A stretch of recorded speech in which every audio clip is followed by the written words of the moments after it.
Sebelum ceritanya dimulai, silahkan tulis di kolom komentar dari daerah mana saja teman-teman yang menonton cerita ini. Jangan lupa like dan subscribe agar channel ini bisa semakin berkembang dan bisa mempersembahkan cerita yang lebih menarik lagi. Mentari baru saja menampakkan sinarnya yang hangat di ufuk timur, mengirimkan berkas-berkas cahaya keemasan yang menyelinap malu-malu melalui celah jendela kamar. Andini menggeliat pelan, merasakan kehangatan yang menjalar di punggungnya.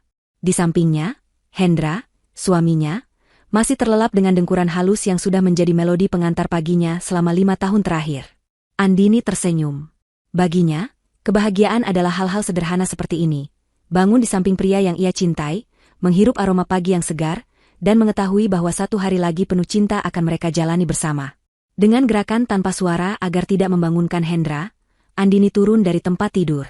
Ia berjalan menuju dapur di rumah mungil mereka. Rumah ini tidak besar. Hanya sebuah hunian sederhana di kompleks perumahan yang tenang, jauh dari gemerlap pusat kota. Ini adalah pilihannya. Sebuah pilihan sadar untuk hidup sederhana, merasakan perjuangan dari nol bersama suaminya. Tidak ada yang tahu, bahkan Hendra sekalipun, bahwa Andini sebenarnya tidak perlu hidup seperti ini. Ia bisa saja tinggal di sebuah gria tawang mewah, mengendarai mobil sport terbaru, dan menghabiskan hari-harinya di butik-butik desainer ternama. Namun, bukan itu yang ia cari. Ia mencari ketulusan, sebuah cinta yang tidak bisa dibeli dengan uang. Aroma kopi yang baru diseduh mulai menguar, memenuhi setiap sudut ruangan. Andini tahu persis takaran yang disukai Hendra. 2 sendok kopi hitam, 1 sendok gula, dan air panas yang baru mendidih. Sambil menunggu air matang, ia mengeluarkan bahan-bahan dari kulkas untuk membuat nasi goreng sosis, sarapan favorit suaminya. Tangannya bergerak dengan lincah dan terampil, memotong bawang, mengiris sosis, dan menyiapkan bumbu-bumbu. Baginya, memasak untuk Hendra adalah salah satu bentuk bahasa cintanya yang paling murni. Setiap irisan bawang, setiap adukan nasi di wajan, adalah wujud kasih sayangnya. Beberapa saat kemudian, Hendra masuk ke dapur dengan rambut yang masih acak-acakan dan mata yang setengah terpejam. Ia langsung memeluk Andini dari belakang, meletakkan dagunya di bahu sang istri. "Pagi, sayang." "Wangi sekali," gumam Hendra, suaranya serak khas orang baru bangun tidur. Andini tersenyum dan mematikan kompor. Ia berbalik dalam pelukan Hendra dan mendaratkan sebuah kecupan ringan di bibirnya. "Pagi juga, Mas. Cepat mandi, sarapannya sudah siap. Nanti kamu terlambat ke kantor." Hendra mengangguk, namun tidak melepaskan pelukannya. "Terima kasih ya, Din. Kamu memang istri terbaik." Hati Andini menghangat mendengar pujian itu. Inilah yang membuatnya rela meninggalkan semua kemewahan yang ia miliki. Pengakuan sederhana dari suaminya terasa lebih berharga daripada semua harta di dunia. Setelah Hendra beranjak ke kamar mandi, Andini menata meja makan. Nasi goreng hangat mengepul di atas piring, ditemani kerupuk udang dan irisan tomat. Sebuah pemandangan sederhana yang memancarkan kebahagiaan. Setelah mengantar Hendra berangkat kerja dengan motor bebeknya, Andini kembali masuk ke dalam rumah. Ia membereskan piring kotor, menyapu lantai, dan melakukan pekerjaan rumah tangga lainnya dengan riang. Setelah semuanya beres, ia mengganti pakaian tidurnya dengan sebuah daster katun sederhana yang nyaman dan mengambil tas belanja kain yang tergantung di belakang pintu. Hari ini adalah jadwalnya berbelanja kebutuhan dapur di pasar tradisional dekat rumah. Andini sangat menyukai suasana pasar. Baginya, pasar adalah jantung kehidupan masyarakat. Di sanalah ia bisa melihat denyut nadi perekonomian yang sesungguhnya.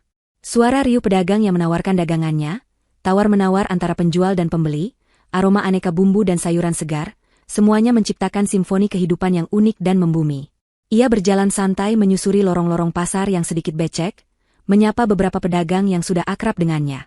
"Pagi, Mbak Andini," sapa seorang penjual tempe. "Pagi, Pak. Tempenya yang baru ya, Pak?" "1 papan," jawab Andini ramah.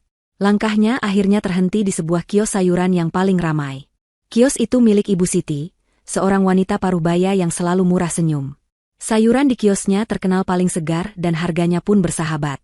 Andini sudah menjadi pelanggan setia di sana. Neng Andini. Tumben agak siangan, Neng," sapa Ibu Siti sambil melayani pembeli lain. "Iya, Bu. Tadi beres-beres rumah dulu." "Ibu sehat?" tanya Andini sambil mulai memilih-milih sayuran. Tangannya dengan cekatan memilah kangkung yang masih hijau segar dan bayam yang daunnya lebar-lebar. "Alhamdulillah sehat, Neng. Ini bayamnya baru datang tadi subuh. Bagus-bagus. Mau buat apa hari ini?" Rencananya mau masak sayur bening bayam sama sambal terasi, Bu. Mas Hendra lagi suka yang segar-segar, jawab Andini. Percakapan ringan seperti ini selalu membuatnya merasa nyaman. Di sini, ia adalah Andini, seorang istri biasa, bukan siapa-siapa. Tidak ada yang memandangnya karena status atau kekayaan. Setelah keranjang belanjanya penuh dengan aneka sayuran, tahu, dan beberapa potong ayam, Andini membawanya ke meja timbangan Ibu Siti. Sambil menunggu pesanannya dihitung, matanya berkeliling mengamati suasana pasar yang semakin ramai. Ia tersenyum melihat seorang ibu yang menawar harga cabai dengan gigih, sekelompok bapak-bapak yang mengobrol seru di warung kopi, dan anak-anak kecil yang berlarian di antara lorong. Inilah kehidupan nyata yang ia dambakan. Semuanya jadi 75.000, Neng Andini, kata Ibu Siti sambil menyerahkan kantong belanjaan yang sudah terisi penuh. Andini merogoh dompet sederhana dari dalam tas kainnya, dan mengeluarkan selembar uang 100 ribuan. Tepat ketika ia hendak menyerahkan uang itu, sebuah suara decitan ban mobil yang berhenti mendadak terdengar begitu keras, memecah harmoni suara pasar. Suara itu disusul oleh deru mesin mobil mewah yang terdengar, sangat tidak pada tempatnya di lingkungan pasar tradisional yang sederhana ini. Semua mata sontak menoleh ke arah sumber suara. Sebuah mobil Alphard hitam mengkilap berhenti tepat di pinggir jalan utama pasar, membuat beberapa pengendara motor terpaksa menghindar. Pintu mobil itu terbuka, dan turunlah dua sosok wanita yang penampilannya begitu kontras dengan lingkungan sekitar. Mereka mengenakan gaun mahal, kacamata hitam berukuran besar yang menutupi separuh wajah, dan tas tangan bermerek yang harganya mungkin setara dengan pendapatan seluruh pedagang di lorong itu selama sebulan. Jantung Andini seolah berhenti berdetak. Senyum yang sejak tadi terukir di wajahnya perlahan memudar, digantikan oleh ekspresi tegang. Ia kenal betul dua sosok itu. Mereka adalah Ibu Ratna, ibu mertuanya, dan Atika, adik iparnya. Keduanya berjalan dengan dagu terangkat, menatap sekeliling dengan tatapan jijik seolah baru saja menginjakan kaki di tempat paling kotor di muka bumi. Dan tatapan mereka akhirnya berhenti, terkunci tajam pada sosok Andini yang berdiri di kios sayuran dengan daster dan tas kainnya. Dunia Andini yang damai pagi itu, seketika terasa akan runtuh. Udara di sekitar Andini seolah menjadi lebih berat, lebih dingin. Riuh rendah suara pasar yang tadi terdengar seperti musik di telinganya, kini berubah menjadi dengungan bising yang memekakan. Ibu Ratna dan Atika berjalan menghampirinya, langkah mereka yang angkuh seolah membelah kerumunan kecil orang-orang yang penasaran. Setiap langkah mereka di atas tanah pasar yang becek, seolah diiringi oleh tatapan mata yang penuh tanya. Andini, desis Ibu Ratna saat mereka sudah berdiri tepat di hadapan Andini. Suaranya tajam dan dingin, menusuk langsung ke ulu hati. Kacamata hitamnya ia turunkan sedikit, memperlihatkan sorot mata yang penuh dengan penghinaan. Atika, yang berdiri di samping ibunya, melipat tangan di dada. Ia memindai penampilan Andini dari ujung rambut hingga ujung kaki, lalu berdecak sinis. Ya ampun, Kak Andini. Aku tidak percaya dengan apa yang aku lihat. Kamu benar-benar belanja di tempat seperti ini? Dengan pakaian seperti ini? Apa kamu tidak punya malu? Andini menelan ludah, berusaha mengumpulkan sisa-sisa ketenangannya. Ia melirik Ibu Siti yang tampak bingung dan sedikit takut, lalu kembali menatap kedua wanita di hadapannya. Ibu, Atika, kenapa kalian ada di sini? Tanyanya dengan suara yang ia usahakan terdengar normal. Kenapa kami di sini? Ibu Ratna tertawa, tetapi tawa itu terdengar sumbang dan penuh ejekan.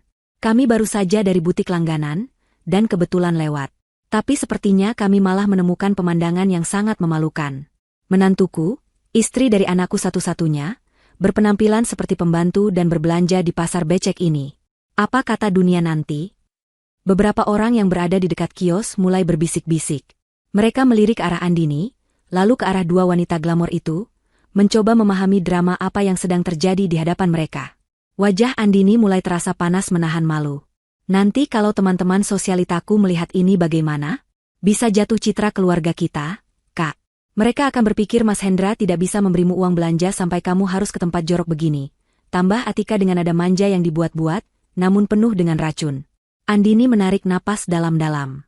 Ia mencoba mengingatkan dirinya sendiri untuk bersabar. Ia melakukan ini demi Hendra. Ia tidak ingin menciptakan keributan yang akan mempermalukan suaminya. Yang penting sayurnya segar, Bu, Atika. Dan harganya juga lebih terjangkau, jawab Andini dengan lembut, berharap jawaban itu bisa meredakan suasana. Namun, harapannya sia-sia. Jawaban itu justru seperti menyiram bensin ke dalam api. Wajah Ibu Ratna mengeras. Ia maju selangkah, membuat Andini refleks mundur. Jawaban orang miskin. Selalu saja alasan. Terjangkau katamu? Tentu saja kamu harus mencari yang murah, karena kerjamu hanya menghabiskan uang anakku. Hendra, setiap bulan dia bekerja keras membanting tulang, dan uangnya hanya kamu habiskan untuk hal-hal tidak berguna seperti ini, teriak Ibu Ratna. Kali ini suaranya lebih keras, sengaja agar semua orang di sekitar bisa mendengarnya dengan jelas. Kerumunan orang semakin membesar. Para pedagang di kios sebelah bahkan berhenti melayani pembeli. Perhatian mereka sepenuhnya tercurah pada pertunjukan gratis di kios Ibu Siti. Andini merasa seperti seorang pesakitan yang sedang diadili di depan umum. Ibu, tolong jangan bicara seperti itu di sini. Tidak enak didengar orang, pinta Andini dengan suara bergetar. Oh, sekarang kamu malu? Seharusnya kamu malu dengan penampilanmu. Malu dengan caramu memperlakukan anakku. Kamu pikir kami tidak tahu? Kamu pasti morotin Hendra habis-habisan, kan? Uang yang seharusnya bisa dipakai untuk merawat ibunya, untuk membahagiakan adiknya, malah ludes di tangan istri yang tidak tahu diuntung sepertimu. Lanjut Ibu Ratna, semakin menjadi-jadi. Atika ikut menimpali, senyum kemenangan terukir di wajahnya yang dipoles riasan tebal. Benar kata Mama. Pasti kakak diam-diam minta uang lebihkan sama Mas Hendra?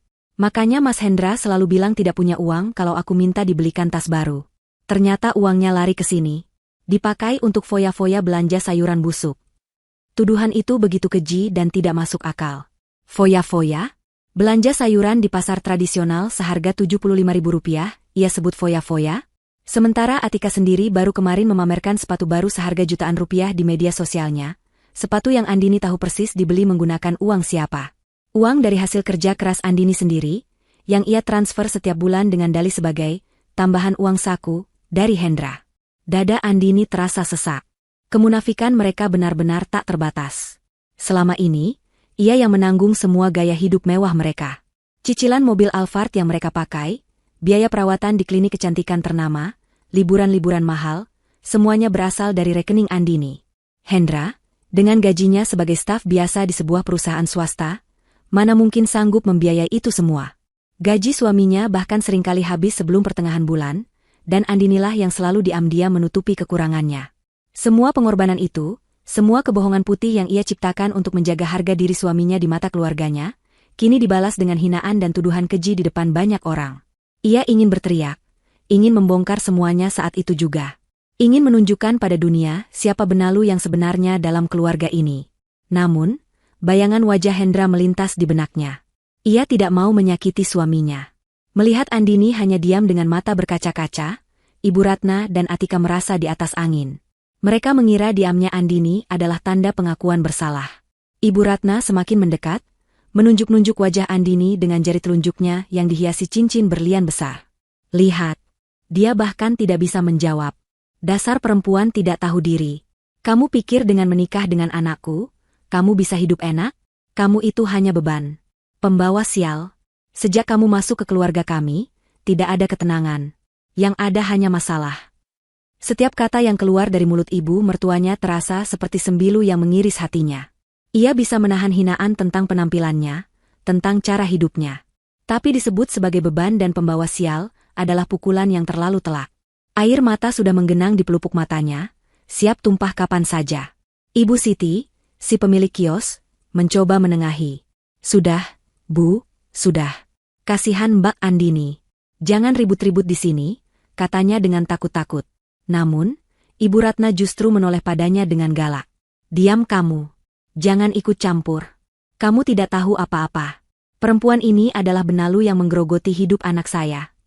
Puncaknya, Ibu Ratna mengangkat suaranya hingga melengking, memastikan setiap orang di radius 20 meter bisa mendengarnya dengan sempurna. Ia menatap berkeliling pada kerumunan yang menonton, seolah sedang berorasi di atas panggung. Kalian semua lihat perempuan ini. Jangan tertipu dengan wajah polosnya. Dia ini menantu tidak tahu diuntung. Kerjanya hanya menghabiskan uang suami.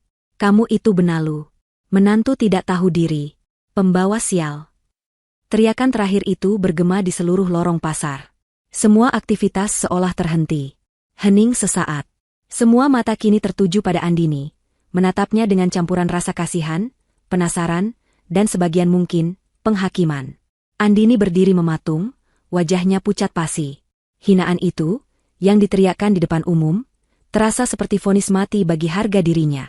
Ia merasa telanjang, semua pertahanannya luruh, dan dunianya yang ia bangun dengan sabar di atas kesederhanaan, kini hancur berkeping-keping di bawah kaki ibu mertuanya sendiri. Teriakan Ibu Ratna yang menggema di lorong pasar terasa seperti petir yang menyambar di siang bolong. Hinaan itu, kata-kata, benalu, tidak tahu diri, dan pembawa sial, berputar-putar di kepala Andini, menancap begitu dalam hingga ia merasa sulit untuk bernapas. Ia berdiri terpaku di tempatnya, kantong belanjaan yang tadi ia pegang erat kini terasa begitu berat. Seolah isinya bukan lagi sayur mayur melainkan semua beban dan penderitaan yang ia tanggung selama ini. Matanya menatap kosong ke depan, melihat wajah-wajah orang asing yang kini memandangnya dengan berbagai macam ekspresi. Ada yang kasihan, ada yang mencibir, dan yang paling menyakitkan, ada yang seolah membenarkan tuduhan itu. Di dalam badai kekacauan batinnya, Andini teringat akan sebuah percakapan beberapa tahun lalu, sebelum ia menikah dengan Hendra. Ia duduk bersama ayahnya di taman belakang rumah mereka yang asri, sebuah rumah yang besarnya 10 kali lipat dari rumah yang ia tinggali sekarang. Ayahnya, seorang pria bijaksana yang membangun kerajaan bisnisnya dari nol, menatapnya dengan sorot mata penuh kasih sayang namun juga kekhawatiran. Andini, anakku. Ayah tidak pernah meragukan ketulusan cintamu pada Hendra, kata ayahnya saat itu. Tapi apakah kamu yakin dengan keputusanmu ini?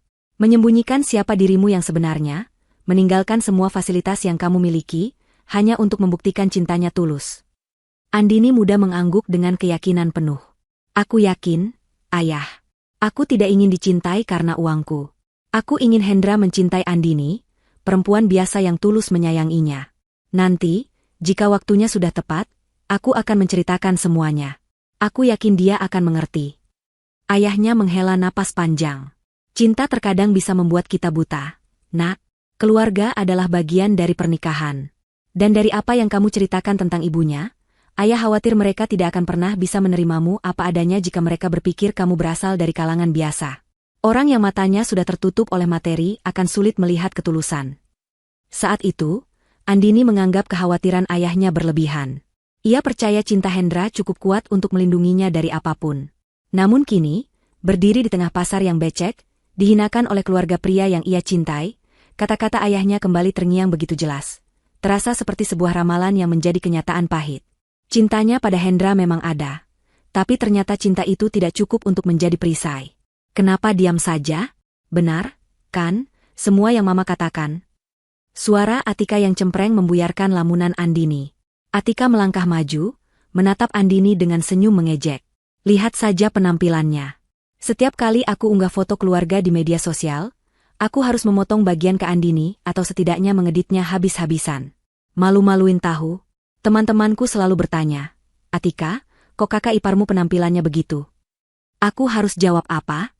Aku terpaksa berbohong, bilang kalau Kak Andini itu memang suka bergaya artistik yang aneh. Hinaan itu adalah sebuah tamparan baru. Selama ini Andini tidak pernah peduli dengan media sosial atau citra yang coba dibangun oleh adik iparnya. Namun mendengar bahwa keberadaannya dianggap sebagai aib yang harus disembunyikan terasa begitu menyakitkan. Ia bukan hanya dianggap miskin, tapi juga dianggap sebagai noda yang bisa merusak reputasi keluarga mereka. Ibu Ratna, melihat Andini masih membisu, melanjutkan serangannya dari sudut yang berbeda, sudut yang jauh lebih kejam dan pribadi.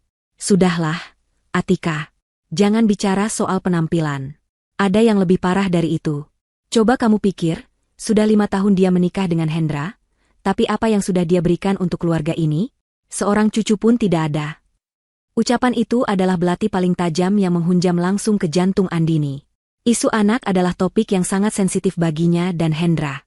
Mereka sudah mencoba, sudah berdoa, namun Tuhan belum memberikan kepercayaan. Hendra selalu berkata bahwa ia tidak masalah, bahwa yang terpenting adalah kebersamaan mereka. Tapi di lubuk hatinya, Andini tahu ibu mertuanya tidak akan pernah bisa menerima itu. Dan kini, Ibu Ratna menggunakan kekurangan itu sebagai senjata untuk mempermalukannya di depan umum. Jangan-jangan kamu itu mandul. Lanjut Ibu Ratna dengan suara berbisik yang sengaja dibuat agar terdengar dramatis, namun cukup keras untuk didengar orang-orang terdekat. Membawa sial, tidak bisa memberikan keturunan. Kamu itu paket lengkap kesialan. Hendra anakku yang malang, terjebak dengan perempuan sepertimu. Harusnya dulu dia mendengarkan Mama untuk menikah dengan anak kenalan Mama yang jelas bibit, bebet, dan bobotnya. Cukup. Batas kesabaran Andini sudah terlampaui. Rasa sakit, malu, dan amarah kini melebur menjadi satu kekuatan yang mendorongnya untuk melawan. Ia mengangkat kepalanya, menatap lurus ke mata ibu mertuanya. Air mata yang tadi menggenang kini seolah mengering, digantikan oleh kobaran api di sorot matanya. "Cukup, Bu," kata Andini, suaranya pelan namun terdengar begitu berat dan dingin. "Ibu boleh menghina saya miskin. Ibu boleh menghina penampilan saya. Tapi ibu tidak punya hak untuk membawa masalah anak dalam hinaan ibu." Keberanian Andini yang tiba-tiba muncul itu sempat membuat Ibu Ratna terkejut sesaat. Namun, keterkejutan itu dengan cepat berubah menjadi amarah yang lebih besar. Siapa dia berani melawannya? Seorang menantu miskin yang hanya menumpang hidup. "Oh, berani kamu menjawab sekarang? Berani kamu melawan orang tua? Dasar menantu kurang ajar. Tidak dididik sopan santun. Ya, sama orang tuamu?" bentak Ibu Ratna, wajahnya memerah padam. "Pantas saja kelakuanmu seperti ini, pasti kamu berasal dari keluarga yang tidak benar." "Jaga ucapan ibu. Jangan pernah bawa-bawa orang tua saya," balas Andini, suaranya kini sedikit meninggi. Emosinya sudah diubun-ubun. Ia tidak peduli lagi dengan citra Hendra, atau menjadi tontonan orang banyak. Harga dirinya dan kehormatan orang tuanya kini sedang dipertaruhkan. Melihat ada perlawanan, Atika pun tak mau kalah. "Wah, sudah berani membentak Mama, ya? Kamu pikir kamu siapa? Kamu di keluarga kami itu bukan siapa-siapa. Kamu hanya orang luar yang beruntung dipungut oleh Mas Hendra." Pertengkaran itu semakin memanas. Suara mereka saling bersahutan, menarik lebih banyak lagi perhatian. Ibu Siti hanya bisa berdoa dalam hati, berharap pertikaian ini segera berakhir. Ia menatap Andini dengan iba. Ia kenal Andini sebagai perempuan yang baik hati dan sopan, tak pernah sekalipun ia melihat Andini bersikap kasar. Pemandangan di hadapannya saat ini terasa begitu kontras. Amarah Ibu Ratna sudah mencapai puncaknya. Ia merasa wibawanya sebagai mertua telah diinjak-injak oleh seorang menantu yang ia anggap rendah. Matanya melirik liar ke sekeliling, mencari sesuatu. Dan pandangannya jatuh pada keranjang belanjaan Andini yang tergeletak di atas meja timbangan. Wajahnya yang merah padam kini menyiratkan sebuah niat yang mengerikan. Kemarahannya tidak lagi cukup hanya diluapkan dengan kata-kata. Ia butuh pelampiasan fisik. Wajahnya mengeras, dan tangannya mulai terangkat, bergerak ke arah seikat kangkung segar yang ada di dalam keranjang itu. Dunia seolah bergerak dalam gerak lambat di mata Andini. Ia melihat dengan jelas bagaimana wajah ibu mertuanya berubah dari merah padam karena marah menjadi sebuah topeng kebencian yang dingin. Ia melihat tangan keriput yang dihiasi perhiasan mahal itu, meraih seikat kangkung dari dalam keranjang belanjanya. Sayuran segar yang beberapa menit lalu ia pilih dengan sukacita, kini akan menjadi senjata untuk menghinanya. Tidak ada waktu untuk menghindar, tidak ada ruang untuk lari. Ia hanya bisa berdiri mematung, menanti serangan yang tak terhindarkan itu. Plak! Sebuah tamparan basah dan dingin mendarat telak di wajah Andini. Bukan telapak tangan, melainkan segenggam kangkung yang dilemparkan dengan kekuatan penuh. Daun-daun hijau itu menempel di pipi dan dahinya, sementara air sisa cucian sayur menetes ke bawah, membasahi daster yang ia kenakan. Hantaman itu tidak sakit secara fisik, namun rasa perih yang menjalari hatinya 1000 kali lebih menyakitkan daripada tamparan manapun. Ia tertegun, napasnya tercekat di tenggorokan. Seluruh suara pasar seolah lenyap, digantikan oleh dengungan nyaring di telinganya. Kerumunan yang menonton terkesiap kaget. Terdengar beberapa ibu-ibu bergumam, "Ya Allah, keterlaluan sekali." Seolah tak puas dengan perbuatannya, Atika, yang melihat ibunya sudah memulai serangan fisik, ikut tergerak. Dengan senyum sinis yang penuh kemenangan, ia mengambil sebuah tomat merah yang paling besar dari keranjang itu. "Ini pantas untukmu, perempuan murahan," desisnya. Dan tomat itu pun melayang, mendarat dengan suara debuman lembut di pipi kiri Andini. Tomat itu pecah, menyebarkan daging buah dan bijinya yang berlendir ke seluruh wajahnya. Cairan merah yang lengket itu mengalir perlahan, terasa seperti air mata darah, menjadi simbol puncak dari penghinaan yang ia terima hari itu. "Rasakan itu. Itu pantas untukmu," teriak Ibu Ratna dengan napas terengah-engah, seolah baru saja melepaskan seluruh amarahnya. "Tempatmu memang diinjak-injak seperti sayuran busuk ini. Jangan pernah bermimpi untuk bisa sejajar dengan kami." Andini tidak bergerak. Ia membiarkan sisa-sisa kangkung itu jatuh ke tanah, membiarkan sari tomat mengotori wajahnya. Ia tidak merasakan apa-apa lagi. Rasa malu, sakit hati, dan marah yang tadi berkecamuk kini seolah membeku, berubah menjadi kekosongan yang hampa. Air matanya akhirnya jatuh, mengalir tanpa bisa ia kendalikan, membuat jalur bersih di antara noda tomat di pipinya. Ia sudah sampai di titik terendah dalam hidupnya. Dipermalukan, diinjak-injak harga dirinya, dan dilecehkan secara fisik oleh keluarganya sendiri di depan ratusan mata asing. Tepat di tengah momen kehancurannya itu, sebuah keajaiban kecil yang ia harapkan muncul. Sesosok pria berlari menerobos kerumunan dengan wajah panik. Pria itu adalah Hendra. Rupanya, salah seorang pedagang yang iba melihat kejadian itu berinisiatif menelepon nomor suaminya yang tertera di sebuah papan iklan kecil dekat pasar. "Hendra," panggil Andini dalam hati. Secercah harapan tiba-tiba menyala di dalam kehampaan hatinya. Suaminya telah datang. Pahlawannya ada di sini. Hendra pasti akan membelanya. Dia akan melihat keadaan istrinya yang menyedihkan, melihat wajahnya yang kotor, dan pasti akan marah besar pada ibu dan adiknya. Dia pasti akan memeluknya, melindunginya, dan membawanya pergi dari neraka ini. Hendra berhenti di tengah-tengah arena drama itu. Matanya membelalak melihat keadaan Andini yang kacau balau, wajahnya penuh noda tomat dan air mata. Lalu pandangannya beralih pada ibunya yang masih terengah-engah dan adiknya yang menatap Andini dengan penuh kemenangan. "Mas." Lirih Andini, suaranya parau. Ia mengulurkan tangannya sedikit, sebuah isyarat permohonan perlindungan. Matanya menatap Hendra dengan penuh harap, mengemis pembelaan dari satu-satunya orang yang seharusnya menjadi pelindungnya di dunia ini. Ibu Ratna, melihat kedatangan anaknya, langsung mengubah taktik. Wajahnya yang tadi garang kini berubah menjadi sendu. Ia berlari kecil ke arah Hendra dan memegang lengannya. "Hendra, anakku, kamu lihat sendiri, kan? Istrimu ini melawan Mama." Dia membentak-bentak Mama di depan orang banyak. "Mama malu sekali, Nak," adunya dengan nada yang dibuat-buat agar terdengar seperti korban. Atika pun ikut menambahkan. "Iya, Mas." Mama sampai syok. Kak Andini benar-benar sudah keterlaluan. Kami hanya menasihatinya baik-baik, tapi dia malah marah-marah dan memak-maki kami. Hendra tampak bingung. Ia menatap ibunya yang menangis terseduh-seduh, lalu menatap Andini yang berdiri diam dengan penampilan yang mengenaskan. Kepalanya menoleh ke kanan dan ke kiri, mencoba memproses situasi. Harapan di hati Andini mulai meredup saat ia melihat keraguan di wajah suaminya. Tidak mungkin Hendra tidak melihat bukti fisik di wajahnya. Tidak mungkin dia lebih percaya pada drama air mata buaya keluarganya. Andini menunggu. 1 detik, 2 detik, 3 detik. Waktu terasa berjalan begitu lambat. Ia menanti kata-kata pembelaan dari mulut suaminya. Sebuah kalimat sederhana seperti, "Apa yang sudah kalian lakukan pada istriku, sudah lebih dari cukup untuknya." Namun, kalimat yang keluar dari mulut Hendra bukanlah itu. Setelah menimbang-nimbang sesaat, Hendra melepaskan pegangan ibunya, lalu berjalan mendekati Andini. Andini mengira Hendra akan memeluknya atau setidaknya mengusap kotoran di wajahnya. Tapi Hendra berhenti 1 langkah di hadapannya, menatapnya dengan ekspresi yang sulit diartikan. Ada rasa kasihan, tetapi lebih dominan rasa frustrasi dan kekecewaan. Lalu, Hendra membuka mulutnya, dan kata-kata yang keluar dari sana adalah kata-kata yang menghancurkan sisa-sisa harapan dan cinta di hati Andini, mengubahnya menjadi debu yang beterbangan. "Andini, kenapa kamu bikin ribut sama ibu dan Atika? Minta maaf sekarang." Suara Hendra tidak keras, namun terdengar begitu tegas. Kalimat itu, yang diucapkan di depan semua orang, adalah sebuah vonis. Sebuah deklarasi pihak. Dia telah memilih. Dan dia tidak memilih istrinya. Harapan kecil yang tadi menyala di hati Andini padam seketika, meninggalkan kegelapan pekat yang dingin. Pengkhianatan itu terasa 1000 kali lebih menyakitkan daripada lemparan kangkung dan tomat.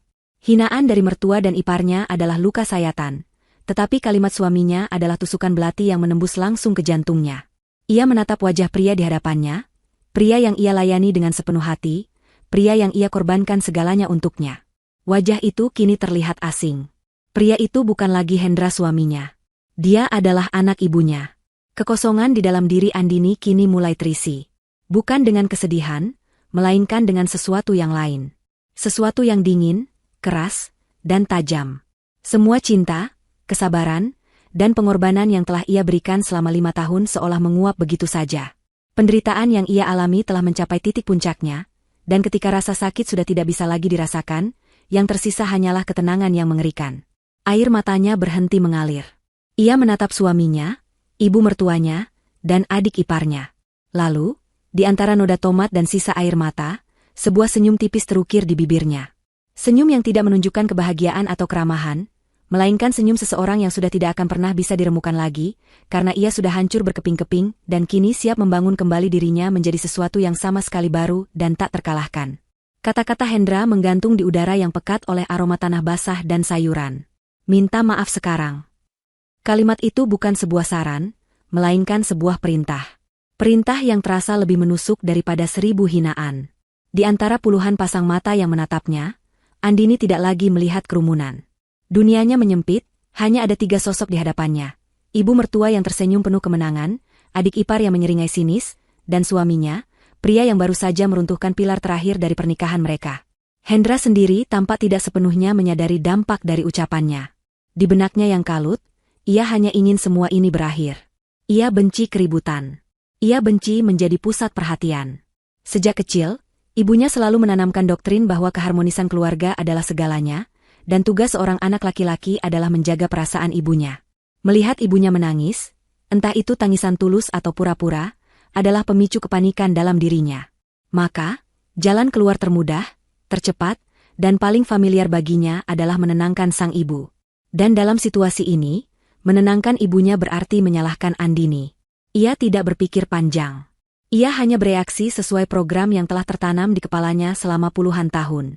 Ia melihat wajah Andini yang kotor dan penuh air mata, dan sebagian kecil hatinya merasa iba. Tapi rasa iba itu terkalahkan oleh keinginan yang lebih besar untuk meredakan amukan ibunya. Ia berharap Andini akan mengerti, seperti biasanya. Ia berharap Andini akan mengalah, mengambil peran sebagai pihak yang bersalah demi kedamaian, seperti yang sudah sering ia lakukan sebelumnya. Namun, Hendra salah besar. Kali ini berbeda. Andini yang biasanya akan menunduk dan mengalah demi dirinya, kini tidak ada lagi. Yang ada di hadapannya adalah seorang wanita yang baru saja dipaksa berjalan di atas bara api, dan kini kakinya telah menjadi sekeras baja. Senyum tipis yang misterius di bibir Andini membuat Hendra merasa tidak nyaman. Ia mengharapkan tangisan yang lebih keras, permohonan, atau bahkan bantahan. Tapi bukan senyum itu. Senyum itu terasa asing, dingin, dan entah kenapa, membuatnya merinding. Andini, kamu dengar aku tidak? Sudahlah, jangan diperpanjang. Minta maaf saja sama ibu, masalahnya selesai.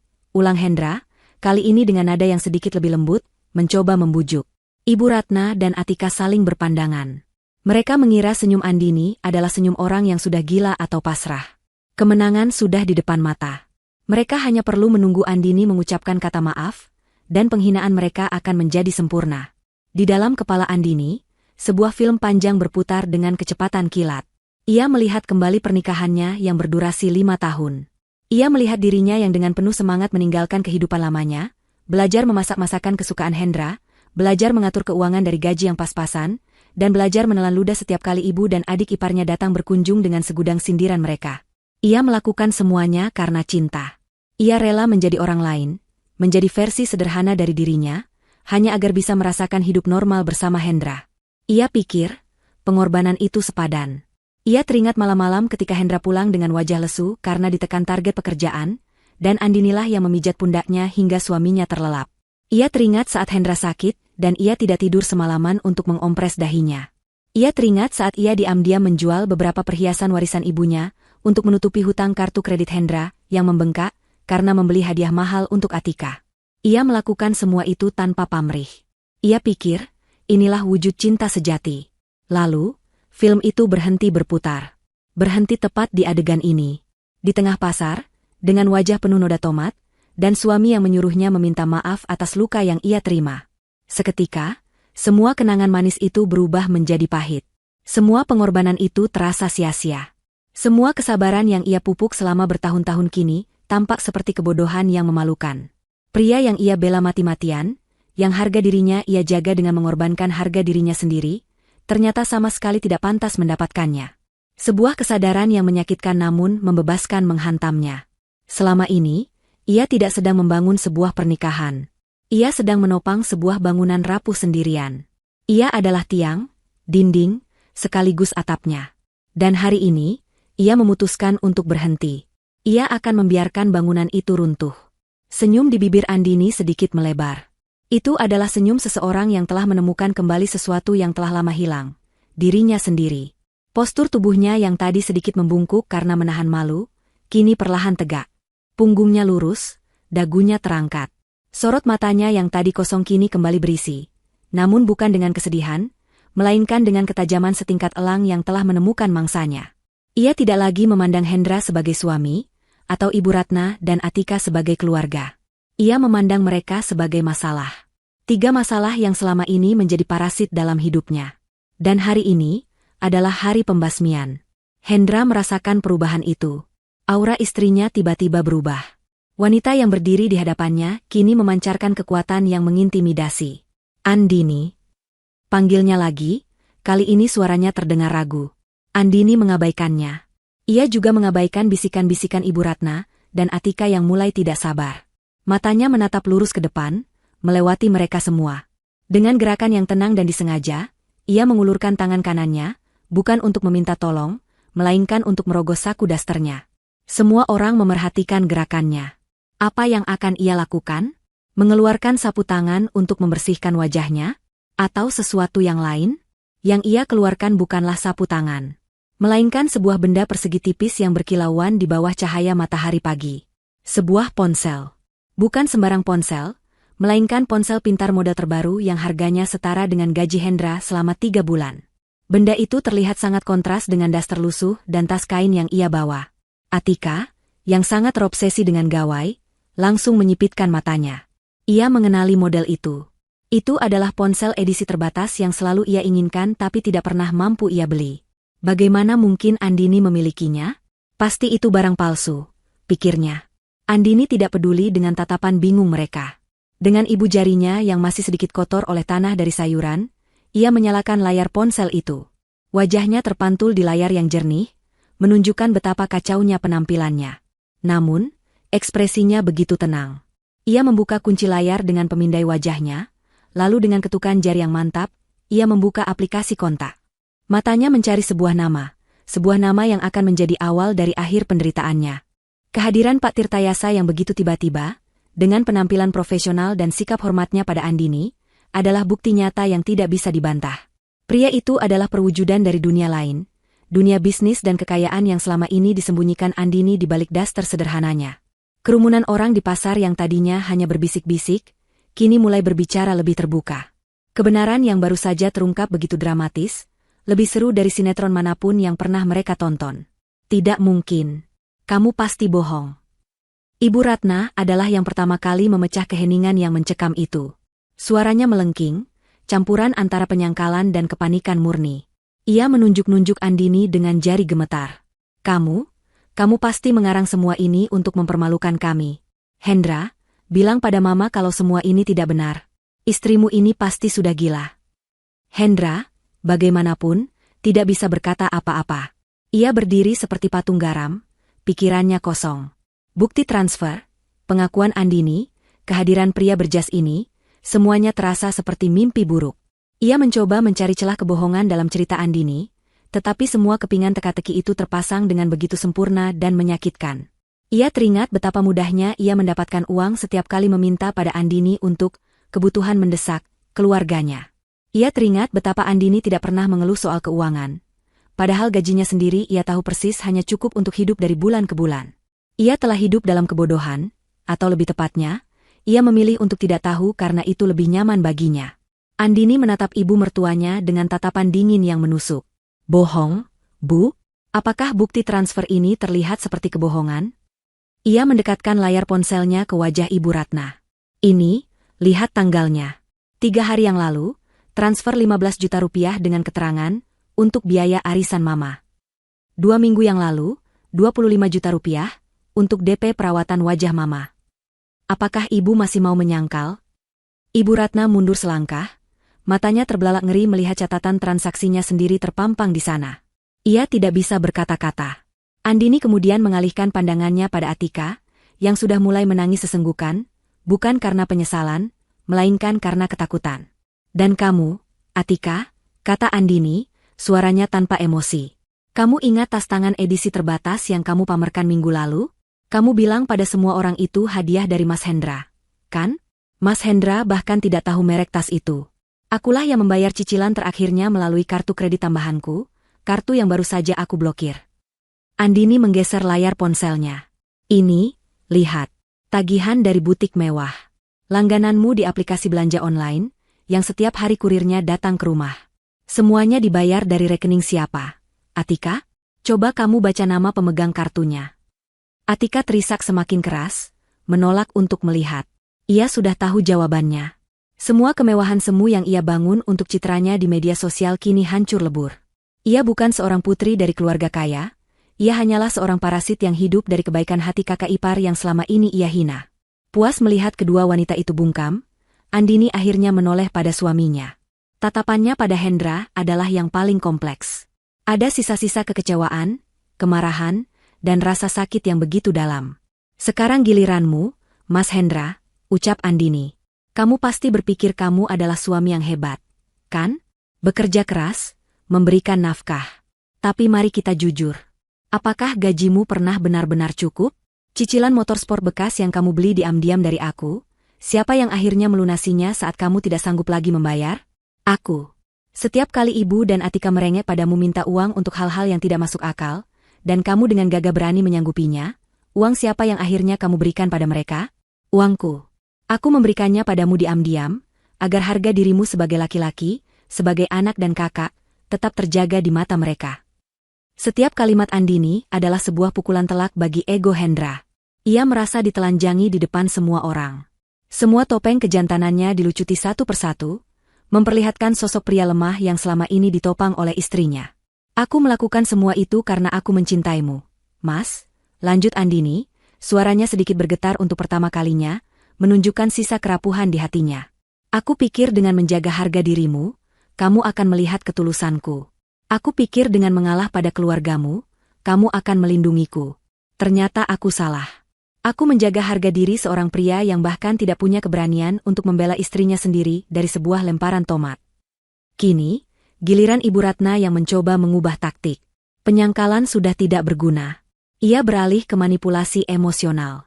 Ia mendekati Andini, mencoba meraih tangannya dengan wajah yang dibuat memelas. Andini, nak, maafkan Mama. Mama hilaf. Mama tidak tahu. Kalau Mama tahu kamu sekaya ini, Mama tidak mungkin. Andini menarik tangannya dengan cepat, seolah baru saja disentuh oleh sesuatu yang menjijikkan. Tidak mungkin apa, Bu? Tidak mungkin menghina saya? Jadi, jika saya benar-benar miskin, maka saya pantas Ibu lempari sayuran dan Ibu injak-injak harga dirinya? Begitu? Standar moral Ibu hanya berlaku untuk orang kaya. Skakmat. Ibu Ratna tidak bisa menjawab. Niat busuknya terbongkar begitu saja. Para penonton di pasar kini tidak lagi berbisik. Beberapa dari mereka mulai melontarkan komentar secara terbuka. Dasar keluarga benalu, tidak tahu malu. Teriak seorang ibu dari kios sebelah. Sudah dikasih hati malah minta jantung. Kualatkan sekarang. Timpal seorang bapak-bapak penjual kelapa. Ibu Siti, sang penjual sayur, menatap Andini dengan tatapan kagum. Ia maju sedikit dan berkata, sabar ya, Neng Andini. Gusti Allah tidak tidur. Orang baik pasti ditunjukkan jalannya. Dukungan dari orang-orang asing itu terasa seperti balsam bagi luka Andini. Ia mengangguk kecil pada Ibu Siti. Ia tahu ia tidak sendirian. Kini, ia kembali fokus pada tugas terakhirnya. Ia menatap Hendra yang masih menunduk dalam, tidak berani menatap mata siapapun. Andini tahu, ini adalah momen penentuan. Momen untuk mengakhiri segalanya. Sekarang, Mas Hendra, kata Andini dengan suara yang kembali tenang dan tegas. Aku akan membuatnya menjadi sangat mudah untukmu. Aku akan memberimu pilihan, di sini, sekarang juga, di hadapan semua orang yang menjadi saksi bisu penderitaanku. Ia mengulurkan satu tangannya ke arah Ibu Ratna dan Atika, yang berdiri gemetar seperti dua pesakitan menunggu vonis. Pilih mereka. Ibu dan adikmu, yang selama ini menjadi parasit dalam hidup kita, yang kesombongan dan keserakahannya hampir menghancurkan mentalku. Lalu, ia menunjuk dirinya sendiri. Atau pilih aku, istrimu. Wanita yang selama 5 tahun ini menopang hidupmu, menjaga kehormatanmu, dan mencintaimu dengan tulus. Meskipun hari ini kamu baru saja menghancurkan hatiku. Andini melipat tangannya di dada, menunggu. Seluruh pasar menahan napas, menanti jawaban Hendra. Ini adalah ujian terakhir bagi pria itu. Kesempatan terakhirnya untuk menebus kesalahannya, atau menenggelamkan dirinya sendiri selamanya. Hendra mengangkat kepalanya perlahan. Wajahnya basah oleh keringat dan air mata penyesalan. Ia menatap Andini, lalu menatap ibu dan adiknya. Mulutnya terbuka, mencoba membentuk kata-kata. Seluruh masa depannya bergantung pada kalimat yang akan ia ucapkan. Aku tidak bisa. Tapi mereka ibu dan adikku, Din. Gumamnya, suaranya parau dan penuh keraguan. Itulah jawabannya. Sebuah jawaban yang bukan jawaban. Sebuah kalimat yang menunjukkan di mana loyalitasnya yang sesungguhnya berada. Di saat yang paling krusial, ia tetap tidak bisa memilih istrinya. Jawaban Hendra yang terbata-bata dan penuh keraguan itu adalah paku terakhir di peti mati pernikahan mereka. Bagi Andini, keraguan Hendra adalah sebuah pilihan yang tegas. Dia telah memilih. Dia memilih untuk tetap menjadi anak ibunya, bukan menjadi suami bagi istrinya. Hening sesaat, sebelum keheningan itu dipecahkan oleh sebuah suara yang tidak disangka-sangka. Suara tawa. Andini tertawa. Itu bukan tawa kebahagiaan atau tawa kemenangan yang riang. Tawa itu terdengar dingin, kosong, dan syarat akan kepahitan. Tawa seseorang yang baru saja dibebaskan dari belenggu ilusi terpanjang dalam hidupnya. Semua orang yang mendengarnya, termasuk Hendra dan keluarganya, merasa merinding. Tawa itu adalah suara dari semua harapan yang telah mati. Aku sudah tahu jawabanmu, kata Andini setelah tawanya reda, suaranya kini benar-benar tanpa emosi. Sebenarnya, aku bahkan tidak perlu bertanya. Terima kasih, Mas Hendra. Terima kasih sudah menunjukkan dengan sangat jelas siapa dirimu sebenarnya. Dengan gerakan yang mantap dan disengaja, Andini menatap jari manis tangan kirinya. Di sana, melingkar sebuah cincin kawin emas putih sederhana. Cincin yang 5 tahun lalu ia terima dengan tangis bahagia, dengan janji untuk sehidup semati, dalam suka dan duka. Kini, cincin itu terasa seperti borgol. Ia menarik cincin itu dari jarinya. Agak seret. Seolah cincin itu sendiri enggan berpisah setelah bertahun-tahun menyatu dengan kulitnya. Tapi dengan sekali sentakan, cincin itu terlepas. Andini menatap benda kecil itu di telapak tangannya untuk sesaat.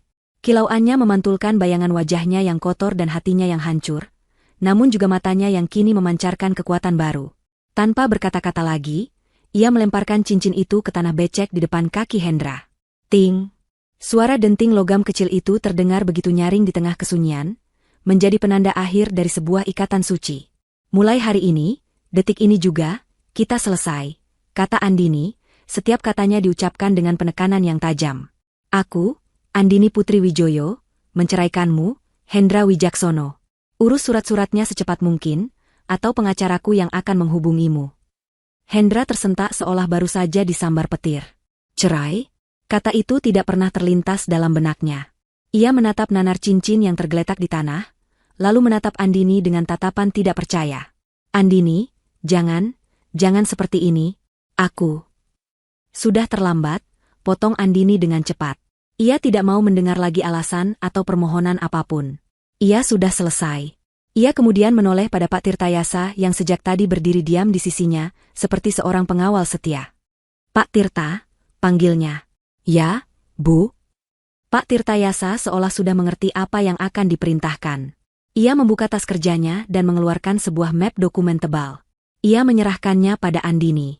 Andini menerima map itu dan membukanya, menunjukkannya pada Ibu Ratna dan Atika yang kini hanya bisa menangis tanpa suara. Kalian lihat ini? Ini adalah sertifikat hak milik rumah yang selama ini kita tinggali. Dan coba lihat, atas nama siapa sertifikat ini. Di sana, tertulis dengan jelas nama, Andini Putri Wijoyo, sebagai pemilik tunggal. Rumah itu adalah aset pribadi saya, yang saya beli dengan uang saya sendiri sebelum menikah. Saya dengan baik hati mengizinkan kalian semua untuk tinggal di sana. Tapi hari ini, kebaikan hati saya sudah habis, kata Andini. Matanya menatap tajam ketiga orang di hadapannya. Kalian punya waktu 24 jam untuk angkat kaki dari rumah saya. Bawa semua barang-barang pribadi kalian dan pergi. Jika dalam 24 jam kalian masih ada di sana, saya tidak akan segan-segan memanggil pihak berwajib untuk mengusir kalian secara paksa. Ancaman itu adalah pukulan pamungkas. Mereka tidak hanya kehilangan sumber keuangan, tapi juga tempat tinggal. Mereka akan menjadi gelandangan. Inilah saatnya pertahanan terakhir Ibu Ratna runtuh. Segala kesombongan, keangkuhan, dan harga dirinya lenyap tak bersisa. Ia menjatuhkan dirinya ke tanah, mencoba memeluk kaki Andini. Andini, jangan, nak. Ampuni Mama. Mama mohon. Jangan usir kami. Kami mau tinggal di mana? Ratapnya, kini benar-benar terlihat seperti seorang pengemis yang menyedihkan. Atika pun ikut meraung-raung. Kak Andini, aku minta maaf. Aku janji tidak akan nakal lagi. Tolong jangan usir kami. Bagaimana dengan barang-barangku? Baju-bajuku? Aku tidak mau hidup miskin. Andini menatap mereka yang bersujud di kakinya dengan tatapan dingin. Tidak ada sedikit pun rasa iba di hatinya. Semua rasa itu sudah mati hari ini. Ia melangkah mundur, menghindari sentuhan mereka. Seharusnya kalian memikirkan itu sebelum kalian melemparkan sayuran ke wajah saya. Jawabnya datar. Ia tidak mau berlama-lama lagi di sana. Drama ini harus segera diakhiri. Ia berbalik, mengabaikan ratapan dan permohonan di belakangnya. Namun, sebelum pergi, ia melakukan satu hal terakhir. Ia berjalan menghampiri Ibu Siti, si penjual sayur, yang menatapnya dengan mata berkaca-kaca. Andini mengeluarkan dompetnya, mengambil semua uang tunai yang ada di dalamnya, beberapa lembar ratusan ribu rupiah. Ia menyerahkan semua uang itu pada Ibu Siti. Bu, katanya dengan suara yang kembali lembut. Saya beli semua dagangan ibu hari ini. Tolong bagikan saja sisanya kepada para pedagang lain atau siapa saja yang membutuhkan. Anggap saja ini sebagai permintaan maaf saya, karena sudah membuat keributan di lapak ibu. Ibu Siti menerima uang itu dengan tangan gemetar. Tidak usah, Neng. Neng tidak salah apa-apa. Simpan saja uangnya. Ambil saja, Bu. Saya ikhlas, tegas Andini sambil tersenyum tipis. Setelah itu, ia berbalik dan berjalan dengan langkah tegap menuju mobil Mercedes yang menunggunya. Ia tidak menoleh ke belakang sedikit pun. Pak Tirtayasa dengan sigap membukakan pintu untuknya. Andini masuk, dan mobil mewah itu pun melaju perlahan. Meninggalkan pasar, meninggalkan masa lalunya, dan meninggalkan 3 orang yang kini termangu dalam kehancuran mereka. Hendra, Ibu Ratna, dan Atika ditinggalkan begitu saja, menjadi pusat tontonan dan cemoohan dari seluruh penghuni pasar. Mereka berdiri di tengah kehinaan, dikelilingi oleh tatapan mata yang menghakimi, tanpa uang, tanpa status, dan sebentar lagi, tanpa rumah. Karma telah datang menjemput mereka, tidak menunggu esok, tapi hari ini, saat itu juga. Di dalam kabin Mercedes yang sejuk dan senyap, dunia luar seolah menjadi film bisu. Andini menatap lurus ke depan, ke jalanan ramai yang membentang di hadapannya. Ia tidak menoleh ke belakang melalui kaca spion. Ia tidak ingin melihat lagi wajah-wajah yang telah memberinya begitu banyak luka. Pemandangan di pasar itu, dengan segala hinaan dan penghakimannya, sudah ia kunci rapat-rapat dalam sebuah kotak kenangan pahit yang tidak akan pernah ia buka lagi. Di sampingnya, Pak Tirtayasa mengemudi dengan tenang, tidak berani memecah kesunyian, memberikan ruang bagi atasannya untuk memproses badai yang baru saja ia lalui. Sementara itu, di pasar, kepergian Andini tidak lantas menyurutkan drama. Justru sebaliknya. Kini, setelah sang protagonis utama pergi, panggung sepenuhnya menjadi milik ketiga antagonis yang malang itu. Hendra, Ibu Ratna, dan Atika berdiri membeku di tempat mereka, menjadi pusat dari lingkaran cemoohan dan tatapan menghina. Cincin kawin yang tadi dilemparkan Andini masih tergeletak di tanah becek, kilaunya yang redup menjadi simbol dari pernikahan yang telah tamat. Benalu, sudah hidup enak malah tidak tahu berterima kasih, teriak seorang pedagang daging. Makanya, Bu, jadi orang jangan sombong. Di atas langit masih ada langit, sahut yang lain. Seorang nenek tua penjual jamu, bahkan mendekati Ibu Ratna yang masih terduduk lemas di tanah. Kamu itu jadi ibu bukannya menasihati anak, malah meracuni. Lihat sekarang akibatnya. Harta bisa dicari, tapi menantu sebaik itu, tidak akan datang 2 kali, katanya dengan suara bijak sebelum melengos pergi. Setiap kata terasa seperti cambukan bagi mereka. Harga diri yang selama ini mereka agung-agungkan kini hancur lebur, menjadi debu yang diinjak-injak oleh orang banyak. Hendra akhirnya bergerak. Dengan tangan gemetar, ia membungkuk untuk mengambil cincin itu. Namun, saat ia hendak meraihnya, sebuah tomat busuk melayang entah dari mana dan mendarat tepat di punggungnya, meninggalkan noda yang memalukan. Itu balasan untuk istrimu, teriak sebuah suara dari kerumunan. Hendra tertegun, lalu dengan cepat menarik ibu dan adiknya untuk pergi dari sana. Mereka harus segera lari dari neraka ini. Ayo, Bu, Tika, kita pulang, desaknya. Namun, saat mereka berjalan tergesa-gesa menuju tempat mobil Alphard mereka terparkir, sebuah pemandangan mengerikan menyambut mereka. Sebuah mobil derek besar sudah terparkir di depan mobil mewah mereka. 2 orang petugas berseragam sedang bersiap untuk mengaitkan mobil itu. Tunggu. Mau kalian apakan mobil saya? Jerit Ibu Ratna histeris, mencoba menghalangi petugas. Salah seorang petugas menatapnya dengan datar. Maaf, Bu, kami mendapat perintah dari PT Sentosa Gemilang untuk menarik aset perusahaan ini. Menurut data kami, fasilitas mobil untuk Ibu Ratna Wijaya sudah dicabut secara permanen oleh pemilik perusahaan. Pemilik perusahaan. Andini. Kata-kata itu kembali menghantam mereka. Atika menangis sejadi-jadinya. Mobil yang selalu ia gunakan untuk pamer di hadapan teman-temannya kini akan diangkut di depan umum. Petugas itu tidak peduli dengan tangisan mereka. Dengan sopan namun tegas, ia meminta kunci mobil dari Ibu Ratna. Dengan tangan yang lebih gemetar dari sebelumnya, Ibu Ratna menyerahkan kunci itu. Bunyi mesin derek yang menderu dan suara ban Alphard yang diseret naik ke atas truk adalah musik pengiring dari akhir riwayat kehidupan mewah mereka. Kini mereka benar-benar terdampar. Tanpa mobil, tanpa uang tunai yang cukup, dan dengan kartu kredit yang sudah menjadi plastik tak berguna. Mereka terpaksa berjalan kaki menuju jalan raya utama untuk mencari angkutan umum. Perjalanan itu adalah sebuah parade kehinaan. Atika, dengan gaun mahal dan sepatu hak tingginya, tertatih-tatih di jalanan yang tidak rata. Ibu Ratna terus-menerus mengomel dan menyalahkan semua orang kecuali dirinya sendiri. Hendra berjalan di depan, menunduk dalam, berharap bisa menembus bumi dan menghilang saat itu juga.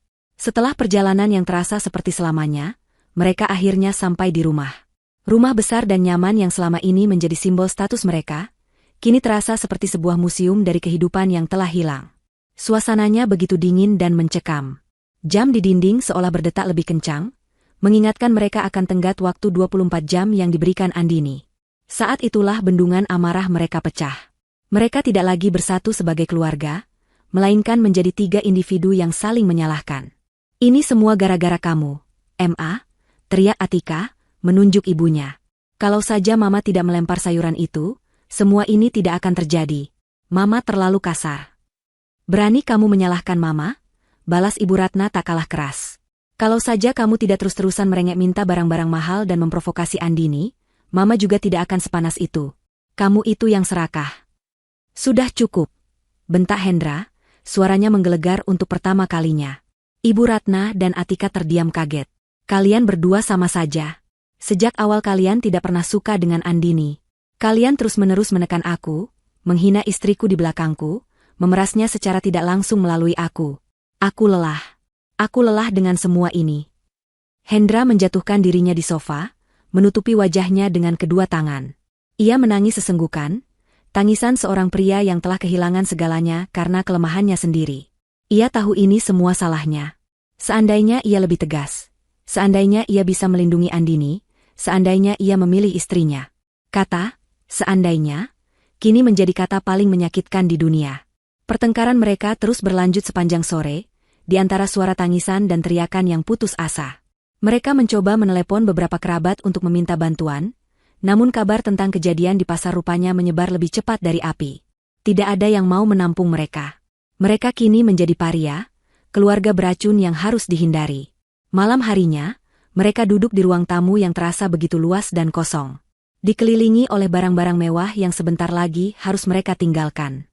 Tidak ada yang bicara. Mereka hanya tenggelam dalam penyesalan dan ketakutan akan hari esok. Tiba-tiba, ponsel Atika berbunyi. Sebuah notifikasi email masuk. Dengan sisa tenaga yang ia punya, ia membukanya. Matanya membelalak. Email itu dari butik langganannya. Dengan hormat, kami informasikan bahwa pembayaran cicilan untuk tas merek Chanel dengan nomor seri XXX telah gagal. Mohon segera lunasi tunggakan Anda untuk menghindari proses penagihan lebih lanjut. Atika menatap layar ponsel itu dengan tatapan kosong. Notifikasi kecil itu adalah sebuah penegasan. Badai finansial yang diciptakan Andini pagi tadi baru saja dimulai. Ini bukan hanya tentang kehilangan fasilitas, tapi juga tentang hutang-hutang yang kini harus mereka tanggung sendiri. Karma tidak hanya mengetuk pintu, ia telah mendobraknya dan kini duduk bersama mereka di ruang tamu, menunggu fajar tiba untuk menagih sisa hutang mereka. 6 bulan kemudian, di lantai teratas sebuah gedung pencakar langit yang menjulang di jantung kawasan bisnis Jakarta, Andini berdiri di depan jendela kaca raksasa yang membentang dari lantai hingga langit-langit. Di belakangnya, jajaran direksi perusahaannya, APW Group, duduk dengan hikmat, menyimak setiap kata yang keluar dari mulutnya. Andini, yang kini tampil dengan balutan blazer rancangan desainer ternama dan rambut yang ditata elegan, mempresentasikan rencana ekspansi bisnisnya ke pasar Asia Tenggara dengan penuh percaya diri. Data menunjukkan bahwa pasar kosmetik vegan di Asia Tenggara akan tumbuh sebesar 12% di kuartal berikutnya. Ini adalah kesempatan kita, katanya, suaranya tenang namun berwibawa. Tim riset kita telah mengembangkan produk yang sesuai dengan iklim dan jenis kulit di wilayah tersebut. Saya mau, APW Group tidak hanya menjadi pemain, tapi menjadi pemimpin pasar. Semua setuju? Seluruh ruangan serentak menjawab, setuju, Bu Andini. Setelah rapat selesai, Andini berjalan kembali ke ruangannya yang luas dan minimalis. Pemandangan kota Jakarta terhampar di hadapannya seperti sebuah permadani gemerlap. Ia duduk di kursi kerjanya dan tersenyum. Bukan senyum dingin penuh kepahitan seperti 6 bulan lalu, melainkan senyum tulus yang memancarkan kedamaian dan kepuasan. Setelah insiden di pasar itu, Andini tidak pernah menoleh ke belakang. Ia mengurus perceraiannya dengan cepat dan efisien. Ia menjual rumah lamanya dan membeli sebuah gria tawang mewah ini. Ia memutuskan untuk berhenti bersembunyi. Ia merangkul siapa dirinya yang sebenarnya. Seorang wanita karir yang sukses, mandiri, dan kuat. Ia tidak lagi merasa perlu membuktikan apapun kepada siapapun. Hidupnya kini adalah miliknya seutuhnya. Ia mulai kembali menjalin hubungan dengan teman-teman lamanya, melakukan perjalanan bisnis keliling dunia, dan bahkan mulai belajar menyelam, sesuatu yang selalu ingin ia lakukan.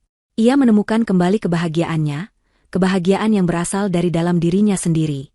Di sisi lain kota, di sebuah gang sempit dan padat di pinggiran Jakarta, kehidupan yang sangat kontras sedang dijalani oleh Hendra dan keluarganya. Setelah diusir dari rumah Andini, mereka terpaksa menyewa sebuah kamar kontrakan petak yang pengap. Cat dindingnya sudah mengelupas, dan mereka harus berbagi satu kamar mandi dengan penghuni kontrakan lainnya.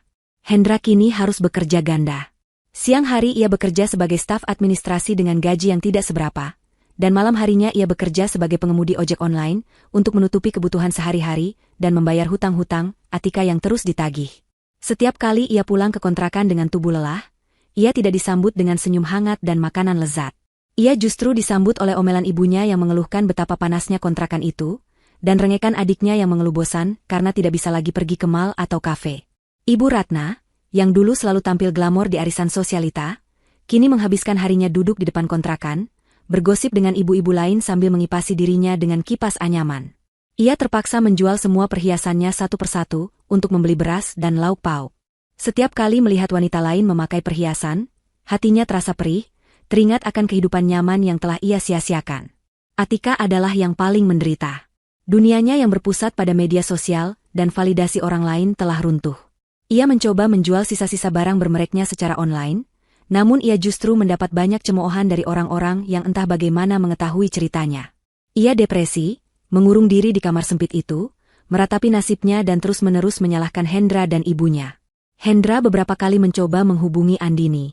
Ia mengirim puluhan pesan permohonan maaf melalui berbagai aplikasi, bahkan mencoba menelepon dari nomor yang berbeda. Namun semuanya sia-sia. Andini telah memblokir semua akses komunikasi darinya. Baginya, bab Hendra dalam hidupnya sudah benar-benar selesai dan bukunya telah ia buang jauh-jauh. Malam itu, Andini berdiri di balkon gria tawangnya, menatap kerlip lampu kota sambil menyesap secangkir teh kamomil hangat. Angin malam yang sejuk membelai wajahnya. Ponselnya bergetar. Sebuah pesan masuk dari seorang teman baru, seorang arsitek yang ia kenal di sebuah pameran seni beberapa minggu lalu. Pesan itu singkat dan sopan, mengajaknya makan malam di akhir pekan. Andini tersenyum sambil membalas pesan itu. Ia tidak tahu kemana hubungan ini akan berlanjut, dan ia tidak terburu-buru. Yang ia tahu, ia kini terbuka pada kemungkinan-kemungkinan baru, pada kebahagiaan-kebahagiaan baru. Pintu masa lalunya telah ia tutup rapat, dan di hadapannya terbentang sebuah pintu masa depan yang cerah dan penuh harapan.